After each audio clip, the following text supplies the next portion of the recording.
আসসালামু আলাইকুম। Bike knowledge ভিডিওর পক্ষ থেকে স্বাগতম। আশা করি সবাই ভালো আছেন।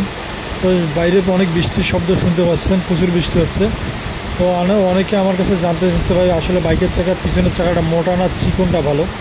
তো আসলে প্রত্যেকটা বাইকের প্রত্যেক নির্দিষ্ট চাকা কোম্পানি থেকে নির্ধারণ করা আছে। তো অনেকে শখের বশত বা আপনার চায় যে আমরা একটু মোটা চাকা ব্যবহার করি, পিছনের চাকাটা একটু মোটা চাকা ব্যবহার করতে চায়। সেক্ষেত্রে আমি বলবো যে অবশ্যই আপনার কোম্পানির বাইরে কাজ করবেন না। প্রথমত তো অনেকে অলরেডি লাগার পরেও বিভিন্ন অসুবিধার মধ্যে পড়ে আবার পরে আমাকে জানায়। তো দেখতে পাচ্ছেন যে 125-এর পিছনের চাকাটা হচ্ছে আপনার 190/17। তো আর 110-এর চাকাটা হচ্ছে 180/17। তো এই দুইটা টায়ার আপনার 110 এবং 25-এর মধ্যে দুইটা টায়ার লাগানো আছে। তো আসলে এই টায়ারটা লাগানোর কারণটা হচ্ছে কি, আপনার কোম্পানি একটা রিকোয়ারমেন্ট থাকে। অনেকে এই 110-এ মোটা টায়ার লাগাতে চায়, অথবা পালসার সিঙ্গেল ডিসে ডাবল ডিসের টায়ার লাগাতে চায়। আমি বলবো যে আপনারা কোম্পানির বাইরে কাজ করবেন না।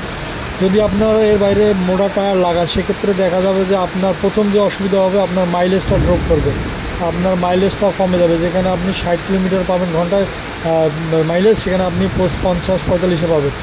এবং দ্বিতীয় যে কাজটা হবে সেটা হচ্ছে আপনার ক্লাচ প্লেটটা দ্রুত নষ্ট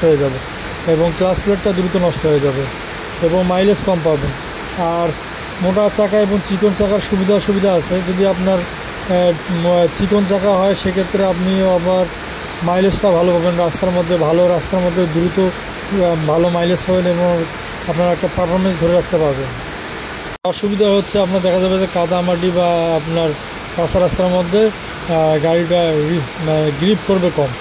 আর মোটা চাকার সঙ্গে লাগা সুবিধা হচ্ছে আপনার এই কাদামাটি বা খারাপ রাস্তার মধ্যে আপনার গ্রিপটা ভালো হবে এবং মসৃণ রাস্তার মধ্যে আপনার মাইলেজটা কম পাবেন। ধন্যবাদ।